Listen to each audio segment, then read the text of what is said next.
Welcome once again to Lehto's Law. Here's Steve Lehto. I did a story not so long ago about somebody started getting all kinds of strange mail where people were apparently using their address to get stuff sent to them, and people were wondering how that happened. And here is a similar kind of story, but this is a strange one. Scott sent it, thanks a lot, from abc7news.com. Melanie Woodrow wrote it, and this is happening in California. 35 strangers fraudulently added to Bay Area woman's Chase credit card as authorized users. So she's got a Chase credit card, and you can have other people given cards with your name on them and let them use them if you authorize that.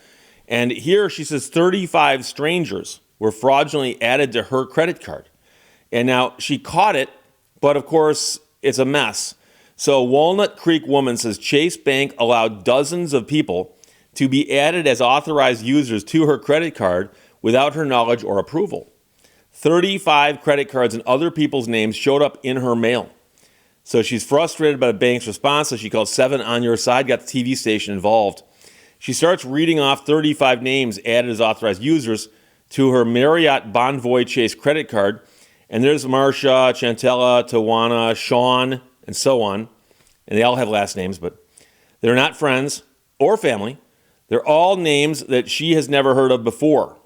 So as authorized users, they had the power to use some of her $19,000 in credit on that card or get $950 in cash by going someplace and getting a cash advance. She said, I know I have good credit, but I've never seen anything like this ever. She and her husband were on a cruise in August when she got an informed delivery email from the U.S. Postal Service with what appeared to be dozens of credit cards headed her way. This fiasco ruined the end of our vacation, she said.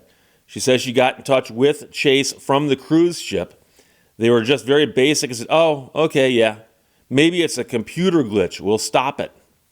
She says Chase also put her in touch with the fraud department, which she says called her back when she returned home with no explanation, just, we'll take care of it. We'll send you a new card and a new number. She said that response was less than satisfactory. I wanted them to send an email. Did you authorize all these people to be run on your credit card? And I wanted them to say, we'll investigate it. So in an email statement to the TV station, spokesperson said, we monitor customer accounts for suspicious activity and promptly contact them if something unusual is detected. In this instance, our vigilant customer alerted us first. We closed the unauthorized cards, issued a new account and card, and apologized for the inconvenience caused during her vacation. But the real question is, how did this happen? Can some people really just put themselves on your card? So TV stations suggested the woman should contact the U.S. Postal Inspection Service. And there, an inspector said, my immediate response is, that sounds like an identity fraud scheme. Oh? So that inspector says using the mail for any kind of fraud is a crime, carries up to 20 years in prison.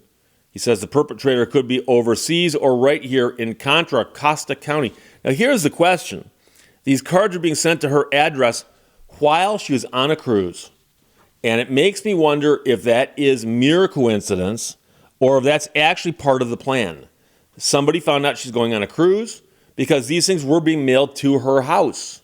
So could it be someone found out she's going on the cruise, they got the information for her credit card, and the second they think she's gone, they apply for these credit cards and hope they show up before she gets back, not knowing she's got the alerts to let her know that mail's coming. So search warrants, surveillance, grand jury subpoenas, those are all tools that we use to investigate fraud schemes, big and small, says the inspector, but it's unclear if they're going to do anything in this case. The scheme did not end with the Chase cards. Turns out Capital One, Discover, and Citibank were also cards that somebody had ordered in her name. She goes, I got from every bank an application, not enough credit history. But the names on the applications were now sounding more familiar. All of these names are the same as some of the people on the credit cards they sent. A lot of repeated names, and she gives an example of one that's in there 4 times. Once somebody's figured out a fraud scheme, they're going to do it as many times as they can, said the inspector from the U.S. Postal Service. It's not clear if the fraudsters were planning to steal her mail, but in addition to the informed delivery, she also happens to have a lock box on her mailbox While no mailbox is perfectly secure, the Postal Inspection Service says that she did a lot of the things correctly. In addition to a lock on your mailbox and informed delivery, which lets you know what mail is headed your way, the U.S. Postal Service also recommends having your mail held at the post office when you'll be traveling. So she has frozen her credit for the time being, which should stop any new applications. I'm sure she's watching her mail every single day to see what else pops in there. But I am most concerned about the timing of this. What are the odds that somebody commits fraud 35 or 40 times, which is going to involve getting into her mailbox while she's on a cruise? That seems way too odd for me to be a mere coincidence, okay? But the other thing I got to tell you about is that informed delivery is an interesting concept. And about a year or 2 years ago, I wanted to do something to start thanking people who send me stuff. I get a lot of stuff mailed to me, like T-shirts and so on, knickknacks behind me. So I had really, really nice postcards printed. And they're a legal size postcard, and it's got the Lehto's Law logo on one side, and you flip it over to postcards on the back. And so I bought a bunch of stamps that are postcard stamps, and I started sending these things out whenever I got something sent to me. And I'd send them out, and I go, okay, cool. I'm thanking people. This is my way of thanking people. And I got a note from one of my friends who sent me something, a guy who sent me a lot of stuff, but we also correspond via email. And he goes, hey, Steve, just to let you know, I never got your postcard. So I wrote him back and go, how'd you know I sent you a postcard? And he goes, informed delivery told me so. He goes, I got a picture of the postcard, but I never got it. I go, wait, what? He goes, yeah. He goes, I get the informed delivery where I get the shots of every single thing that's coming to me. And I got one of a Lehto's Law postcard. And he goes, and it never got here. And it never got returned either. So now I'm wondering if anybody got one of those postcards. I sent out a stack of them. So I stopped sending them out because I realized it's like I might just as well throw these things out the window.